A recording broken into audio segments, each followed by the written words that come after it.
Good evening, everybody. Good evening. My name is Mr. Whitfield, your community outreach specialist here at Unified in the Detroit location, and you are all tuning in to Straight to It.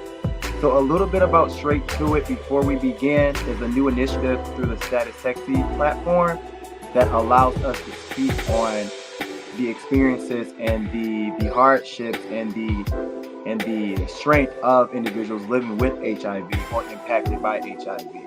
So what we are here doing today is being joined with our special guest, George M. Johnson, amazing author, writer, and activist.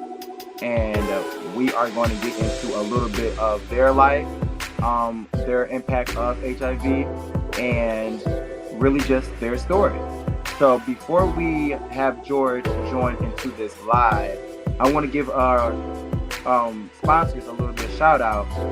We are sponsored by My Crew, which is another initiative through the Unified Agency standing for Michigan Youth Creating Resilience through Education and Work. And what that is a mentorship built for individuals impacted or living with HIV to promote professionalism, nutrition values. We did financial literacy, things of those sorts, just to promote a healthier and better life for any and everybody interested in learning the prevention, awareness, and care of individuals living with HIV. So we are also sponsored by Status Sexy, which is what you are all watching this live from. Right up there in the corner, Status Sexy. You can see more of our events and information through Status Sexy at statussexy.com, as well as our social media, Facebook, Twitter, and Instagram. We are also sponsored through Unified, which is our home agency. And we are also here with Moash and Vive. So those are our sponsors, our partners for this special broadcast for Straight to It. And again, I am your host, Mr. Whitfield, and we are going to get things started with George Johnson. So before I introduce or bring George M. Johnson out to talk to us all, I want to give him a proper introduction. So George M. Johnson is a writer, author, and activist located in New York City, best known for their novel, All Boys Aren't Blue, which is an amazing read. In which the novel that we will be talking about today. So, George M. Johnson has been known to have worked with Teen Vogue, BET, Essence, Entertainment Tonight, etc. So, I'm very excited to introduce them to this platform, to this Straight to It, and we're going to start off with their keynote. So, without further ado, I want you all to welcome George M. Johnson.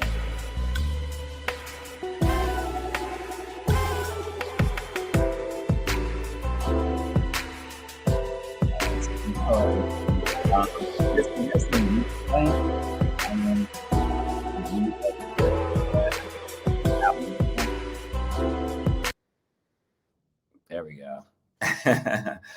So hello, everyone. My name is George M. Johnson. I am the author of All Boys Aren't Blue, which is a critically acclaimed young adult memoir based on my life growing up in Plainfield, New Jersey. I also have written my second memoir, We Are Not Broken, which came out this past September and is also available at stores everywhere. I'm excited to be here today to talk to you all really briefly just about my HIV story, stigma, advocacy, and where we all need to go as we work towards this goal of ending the epidemic by 2030. So it was November 19th of 2010 when I was first diagnosed with HIV. I always tell this story about how when I went to my first doctor's appointment to get my labs and I got off the elevator, I was living in Richmond, Virginia at the time, and I went to MCV Hospital. The first thing that I saw when I got off the elevator was a sign that said Infectious Disease Clinic. And from the first moment I saw that sign, that was the first time that I had ran into stigma. To be someone who was newly diagnosed and for that to be the first 3 words that you see before you take a journey that will literally dictate how you will live the rest of your life.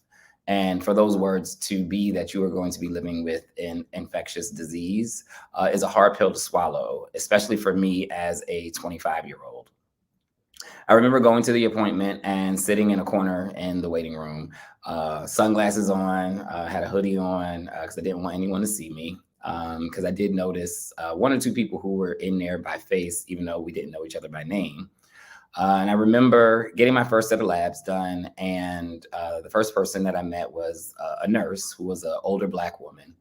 And when I was getting my labs drawn, I remember I started crying because I was very uneducated about HIV. And so in my mind, it was really doom, gloom, kind of like the end of the world type of thinking for myself. And I just remember her asking me if I knew the Serenity Prayer.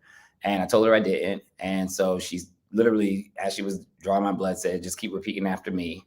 And basically the Serenity Prayer is just that reminder, to change the things that you can change, accept the things that you can't change, and learn the difference between those 2 things. And so she, really, really empowered me that day, just to remind me that I was in a situation that I couldn't change, but that there were certain things that I would be able to do moving forward. I remember going to meet the doctor for the first time and, her prescribing me a medication. But I remember not being educated enough, not knowing enough resources, and also being so fearful of HIV stigma that I was not ready to go on treatment. And so for 3 years, I didn't go on treatment. I eventually moved to Washington, D.C. in 2013, where I met my current best friend, a person by the name of Preston Mitchum, who encouraged me in many ways after I was telling him about what I was dealing with to go back to the doctor again. And really, really gave me like my first early education about how you could live with the virus and how treatment was something that could really help to you having a certain quality of life. I remember even prior to that, especially that first year of diagnosis, every time I caught a cold, every time I got sick, the first thoughts that ran through my head was, okay, is this going to be it? Because I know my immune system can't fight things in the way that it used to be able to. And a lot of that fear was clearly just based on stigma, specifically outdated stigma and outdated images, outdated misconceptions around HIV that had already been ingrained and that I had already been conditioned with, to not even know that there were options out there available to me. In 2013, I met my first Black doctor, Dr. Cox at Yamu in Washington, D.C., and she immediately got me on treatment. And, within 3 months, I was undetectable and, found a new lease on life. The one thing, though, that I took away from that, or 2 things that I took away from that, was 1, there wasn't enough information out there for young Black queer people, specifically who were, at the height or still within the epidemic, still being the highest diagnosed population within the epidemic, for us to even know how to approach HIV should we be diagnosed. And the second thing I realized was that I wanted to do more because I didn't want anyone else to have to go through the same experience that I went through. And so I was working in higher education at the time, and I decided to give up my very, very nice paying finance job and become a community healthcare worker and do grassroots HIV work. Doing grassroots HIV work taught me a lot. It taught me about my community. It taught me about the beauty that my community already had. It also taught me about some of the shortcomings within our communities of Black people, whether heterosexual or non-heterosexual, specifically around the HIV epidemic, specifically around HIV resources and HIV education. And so I took it as one of my main charges to go into places that many other people would not go, to ensure that people from my community were getting tested, that people from my community were having access to all of the resources that they needed. I made it my mission to try and fight some of the barriers to care, many of those same barriers that we're still fighting today, to ensure that people who were like me didn't have to have the same similar circumstances or stories that story that I had went through myself. It was also around that time that I started doing a lot more research on HIV. The one thing that I noticed was every time I would Google certain things, I couldn't find stories. I couldn't find any stories about us, any stories about how we felt, any stories just around new technology, stories around new treatment options and things that were available to us. And even if you did find those stories, they were very high level and they weren't being disseminated into our communities properly. And so I live my life by the Toni Morrison quote, which is, if there's a book that you want to read and it hasn't been written yet, then you must write it. And I started doing freelance writing, specifically around the HIV epidemic and how it affected Black LGBTQ people. Every time a new treatment came out, I covered it. Every time new science came out, I covered it.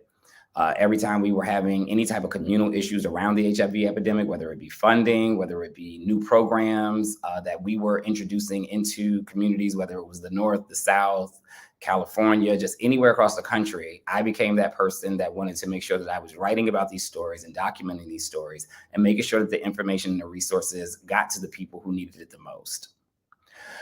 All the while, learning that stigma was one of the biggest things that was keeping people from actually getting tested.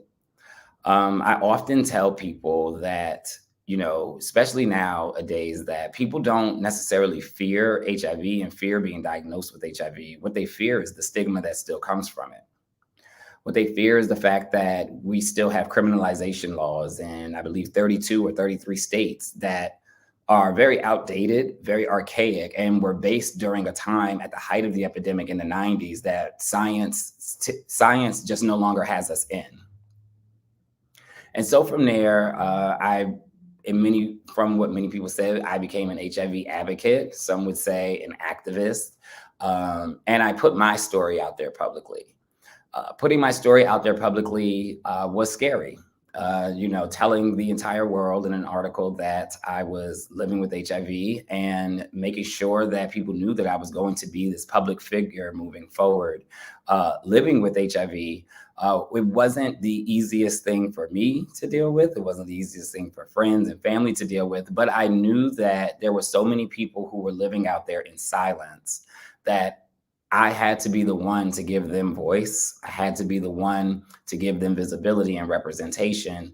The one that let them know that there are people who are going through the same things that you're going through and experiencing the same things that you're experiencing and living the same life in many ways that you're living and thriving and doing more than just existing and doing more than just surviving. Moving the needle forward so that we can ensure that there are less and less and less younger Black queer people specifically, but Black people in general being diagnosed, whether it's Black heterosexual women or Black heterosexual men, because HIV is still very much a social justice issue and a overall community issue. I've been doing this work now for many, many years. And the one thing I learned, though, is that there is still a lot of work that needs to be done. It was August of this year when a rapper who I won't name went on stage and basically, proclaimed if you aren't going to die from HIV and AIDS in 2 weeks, to put your cell phones in the air. Even as someone who had been publicly living with HIV for many years, even as someone who is a public figure, has talked about it across the country, talked about it in newsrooms and on television and all those things, that was the first time I had even been triggered by the stigma in a very, very long time. And the first thing that I imagined was, if someone like me, as bold and as boisterous and as opinionated and as living publicly as I am with the virus, can be triggered, then I can only imagine what so many of my peers and so many of the youth were going through who had never told anyone. So many of the people who were still living in silence and still feeling like they didn't have an outlet or a space or a community that they could talk to. I could only imagine what those people were feeling in that moment, knowing what their diagnosis was and knowing that they still hadn't come to terms with it, and hearing one of the largest recording artists, of our current times, making nefarious, unfounded statements like that about a diagnosis that has already killed so many people and continues to still hurt and harm many people who don't have the access and who are still fighting those very, very same barriers to care that many of our ancestors fought in the 80s and the 90s during the epidemic.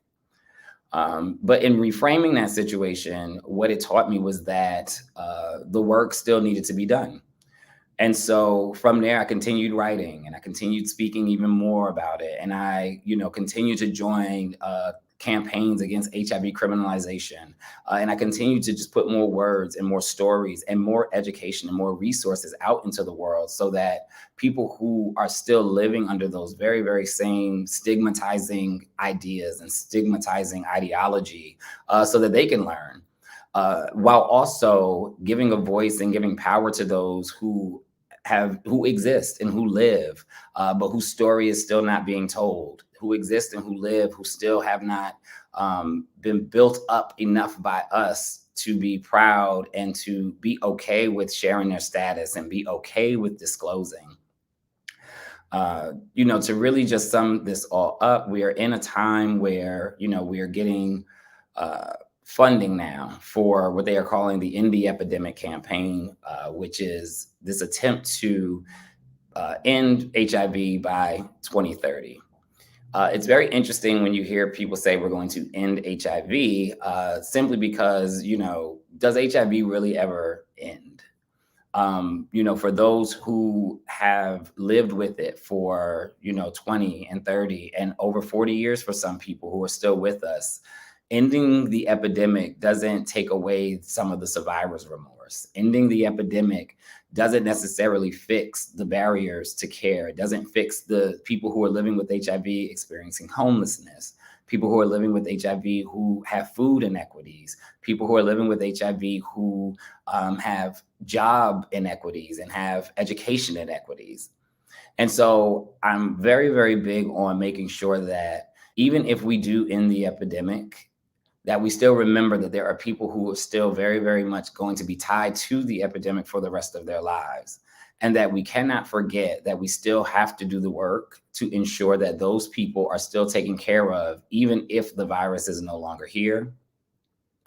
It's going to be very, very, very, very, very important moving forward that we continue to use our voices, that we continue to share our experiences, because sharing our experiences is the greatest superpower that we have. Writing has always been one of the most powerful tools in Black community. Storytelling has always been one of the most powerful tools in Black community. If we are ever going to get to a place where the stigma that has been with us since the 80s and the 90s of HIV is ever going to leave us, it is going to be on us to tell more truthful stories about our experiences. And it is going to be not just on those who are living with HIV to advocate and be the activists and be the community healthcare workers, but also those who are not living with HIV, who also have a responsibility to community, to put down any shaming, to end any stigma, to end criminalization, and to continue to work with us as we move into what I hope is the final generation where HIV has to still be an epidemic for us all. Thank you.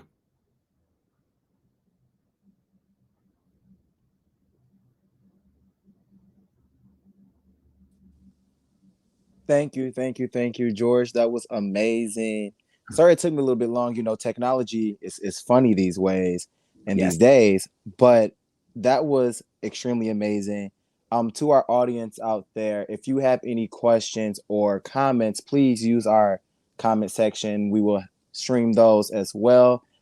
For a little bit of our time, George, we're just gonna, have a conversation back and forth as if we were best friends in high school, and I'm just gonna talk about a little bit of your keynote, and it's gonna be very relaxed, nothing major.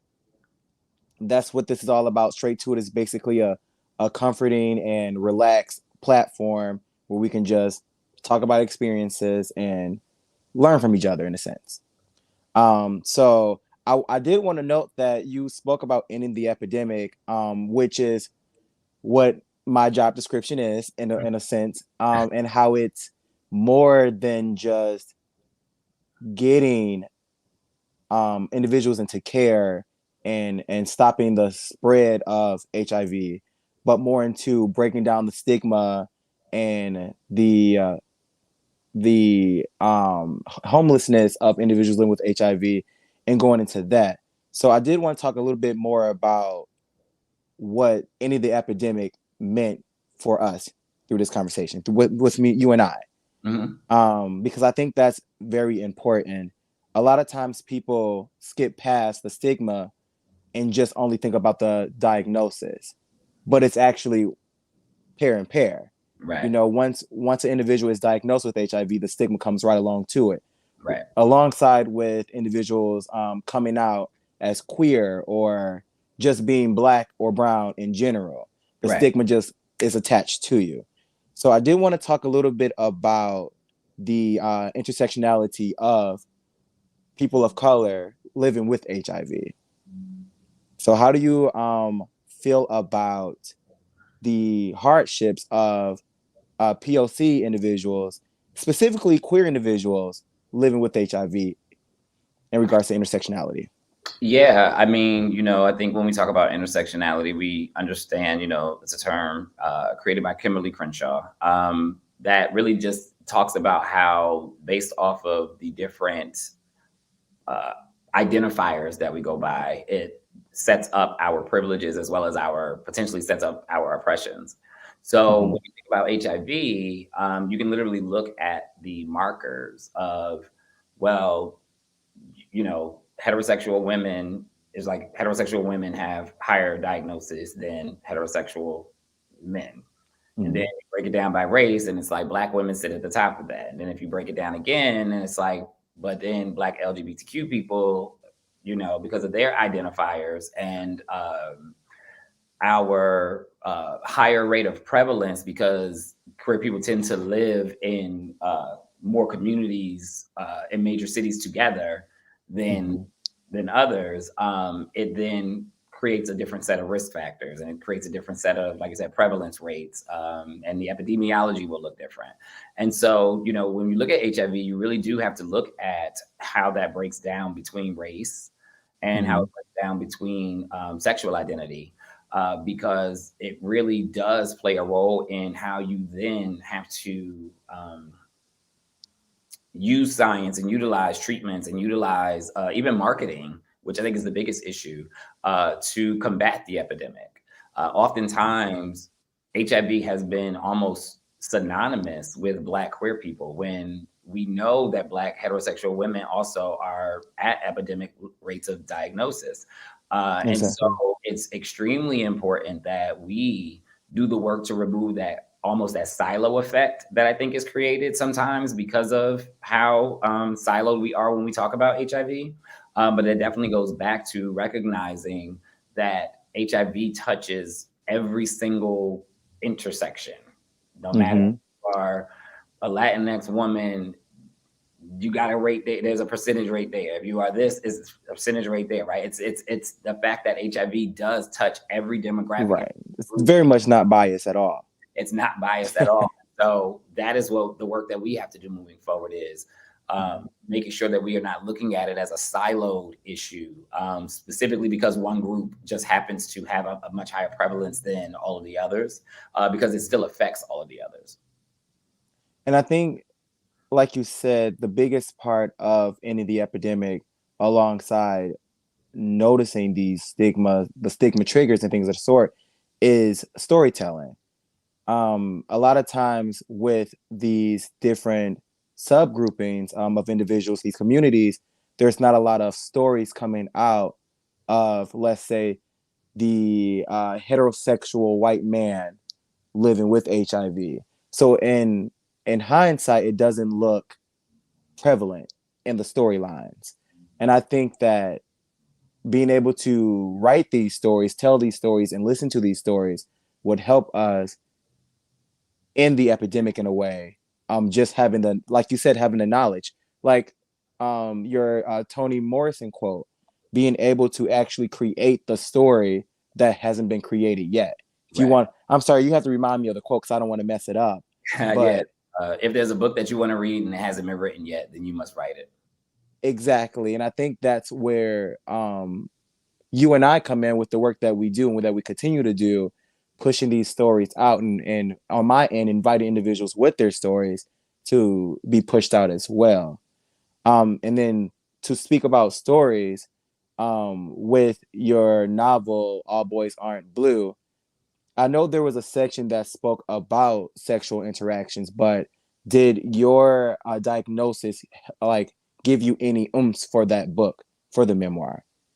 Yeah, it's interesting. A lot of people ask me about that because I don't fully write about my HIV diagnosis in the book. And I remember people were like, "Why, George, why'd you leave that part out?" And I was like, well, because I technically wasn't diagnosed until I was 25, and the book only captures through the age of 21. I said, but I do talk about HIV in the book, specifically because I was a Black queer young adult and I was a part of an epidemic that nobody told me I was.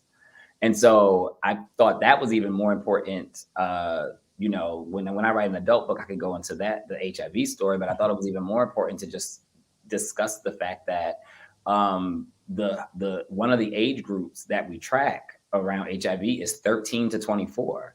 And so when you think about the fact that 13 to 24, I believe, is still the second highest population of Black queer or Black LGBTQ people are diagnosed. Again, that's a 13 to 24. So it's like, if we, in my book, again, why it's young adult and it discusses sex, is because if we are still having young Black LGBTQ teens being diagnosed with HIV, but also saying that we don't want to teach them sex education, it's like, you can't have those two things. Like, they have to be aware that they are a part of a vulnerable population, simply because of proximity and prevalence. And so that was why I did find it important to talk about HIV, other STIs, as well as our need for sex education, specifically for queer people, because our sex in many ways looks different.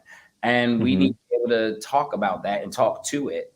Because hell, sex education is lacking for heterosexual people. So when you get down to what sex looks like for queer people, it's non-existent in most. Exactly. So because again, it's often taught through a lens of procreation.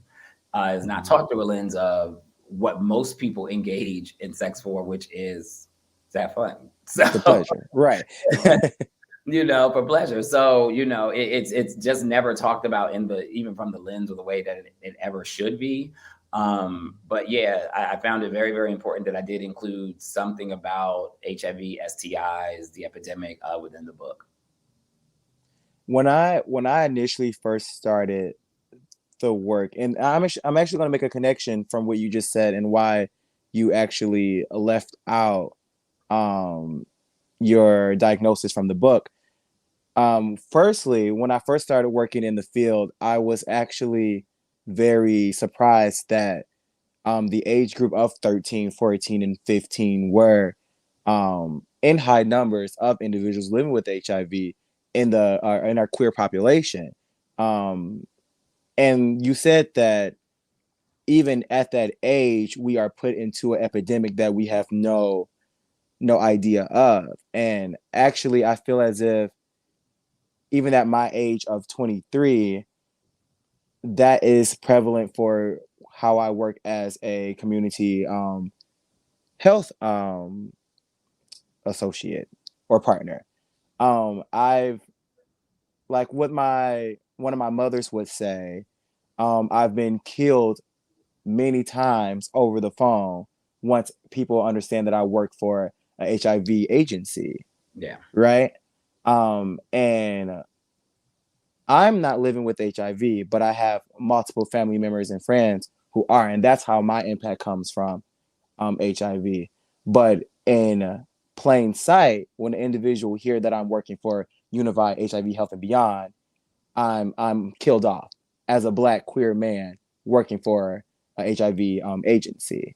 So I do think it's very prevalent that, like you said, it is mentioned in your book for individuals, for our youth that are 13 to 24, who may not know anything about the epidemic, whether or not they're at risk of HIV, which everyone is. If you partake in multiple different things, actually, you are at risk of HIV. But just having that education and that slight notation of it can go a long way. I don't know if you want to speak much about it, but even your book being banned in multiple states goes to show that the education behind being queer, especially a person of color being queer, isn't taken lightly in the older generations. I'll say it like that, in the older conservative generations. Yeah, I mean, even that's interesting. Realistically, I think the book is like banned. I think it's in like up to like 18 states right now. But even with that, it's the 2 or 3 or 4 or 5 complaints from certain conservative people who are attacking the book. It's not outweighing the hundreds and thousands of students who are in support of it. It's not outweighing the thousands of librarians who support it. It's not even outweighing the thousands of parents who every day are sending me direct messages saying that them and their kids are reading the book, thought the book was fine, and are going to the school board meeting as parents to fight the other parents again. So the one thing I have learned is, in this country has always had a problem with the truth.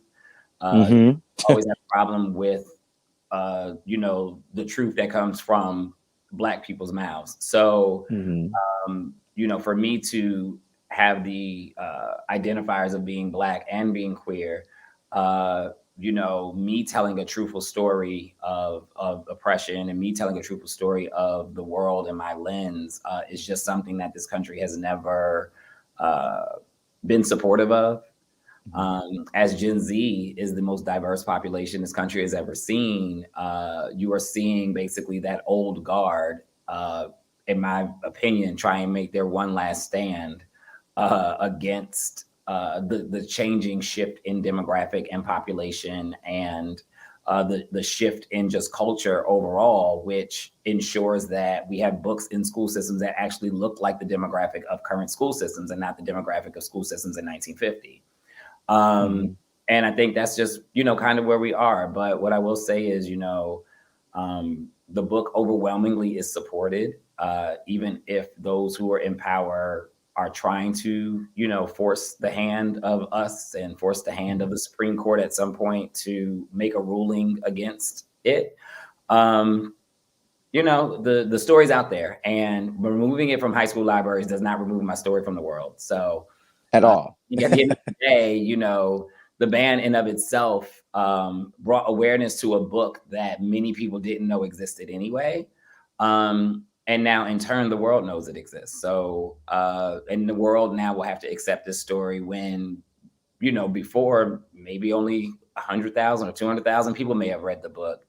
Now it has the opportunity to be something that millions potentially could read. And, I think that's the beautiful thing. I guess if there's a silver lining to all that I'm going through with it, it is that the book is now reaching even more of the people who I wanted it to reach in the first place. And the world is all over it too. Yeah. Like you're humble with it, but it's not my job to be humble with it. The world is literally all over it. Yes. And it's covered overseas now. The book banned, the book. It's in multiple languages already too. So I mean, it's not just, the book is already in multiple languages. So the world is engaging in this story, and I think it's a beautiful thing. And as I always say, I'm not the first person to have this story. I just was the first person allowed to write it, and the one that the universe chose to do it. And so I'm grateful for it, and I'm going to live in that. Beautiful. And honestly, reading the memoir, it's not specifically like, yes, it goes into speaking of the truth and the coming of age and the coming of self of a queer Black individual, but it's more than that. And George and I have met, I believe it was 2021, I believe, at brunch.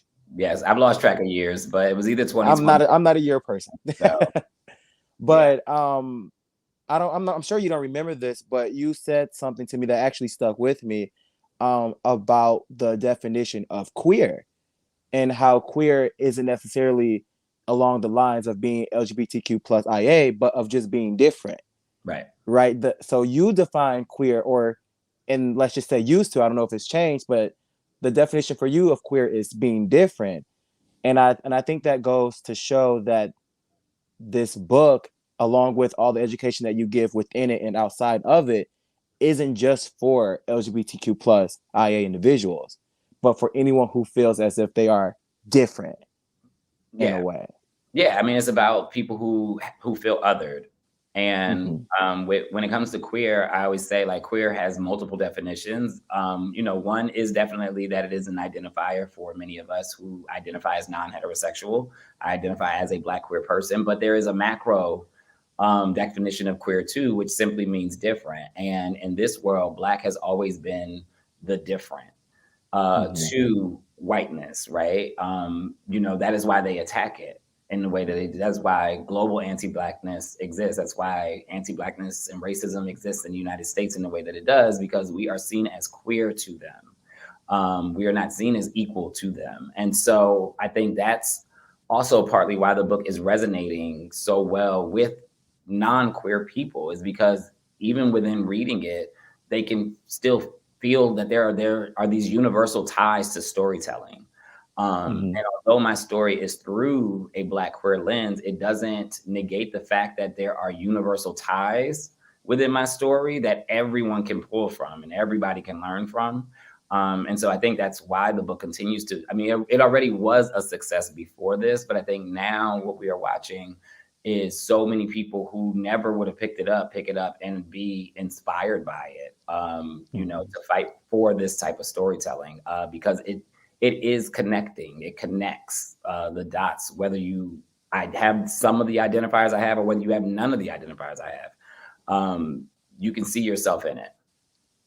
Yeah, definitely. And I've seen so many people, celebrities and well pronounced individuals speak highly of the novel, of the memoir.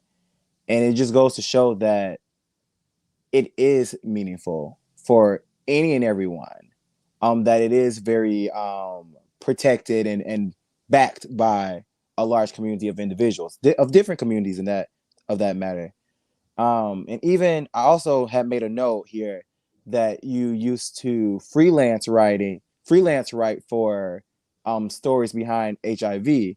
Are those available? Can we find those anywhere, or are they archived?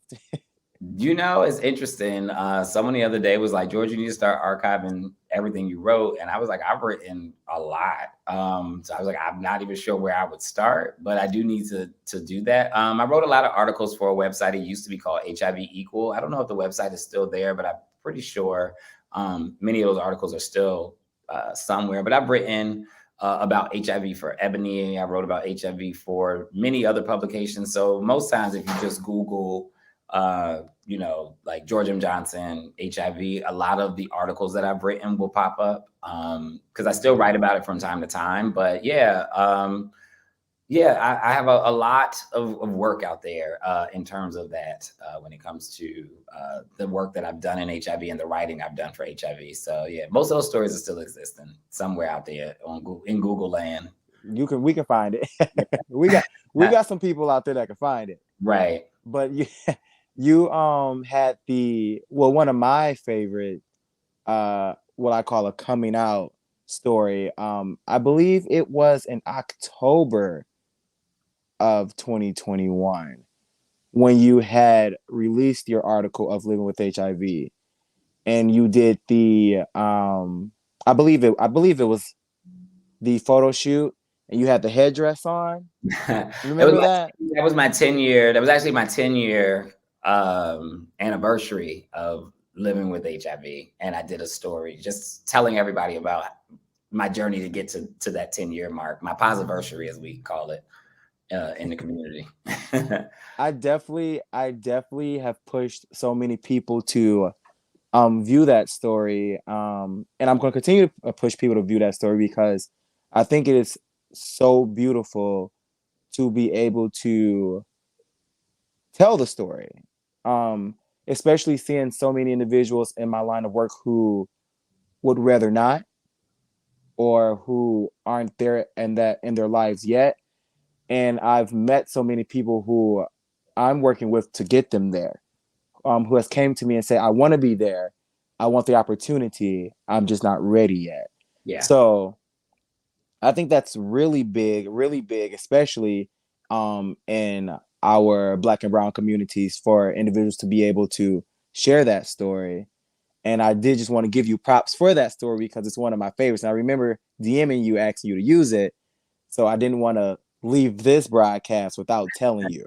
Thank you. But the last thing that I actually wanted to say before um we let you go, we before we close out, it's the reason why we reached out to you as an individual to be on this broadcast. It's very important for us because with our mentorship, my crew, I wanted it to be prevalent that individuals living with HIV not only goes on or can go on to live a healthy life, but a successful life in their goals and aspirations. So for you to be an individual living with HIV and to still go on to be a successful author, award-winning author at that, an activist, an advocate, and still do what you do day to day, like still live life like it's everything, just goes to show that the work that we are putting in works. It works, and it continues to improve, and pushes our individuals in these various communities to be out and proud, open and healthy, and take self autonomy over their health. And that's, I think, it's the biggest reason why we're doing this. That's the biggest reason why this event is happening. So I definitely want to give you props for that as well, and give you the reason behind why you were selected amongst others to be in this broadcast. Thank So you. thank you. I do want to give you time to self promote. I know there's books. I know there's hints of a TV show I've seen that you released on social media.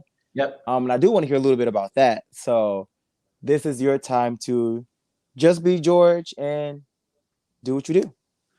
Yeah, so currently working on developing a television show about the book. The book was optioned by Gabrielle Union back in June of 2020. And so things are moving forward with that. Can't give a whole lot of details yet, but, the show is going to be based off of my college years, I can say. And we will see how I, navigate life as a young Black queer student who hasn't fully come to terms with their identity yet. So I think that's going to be great.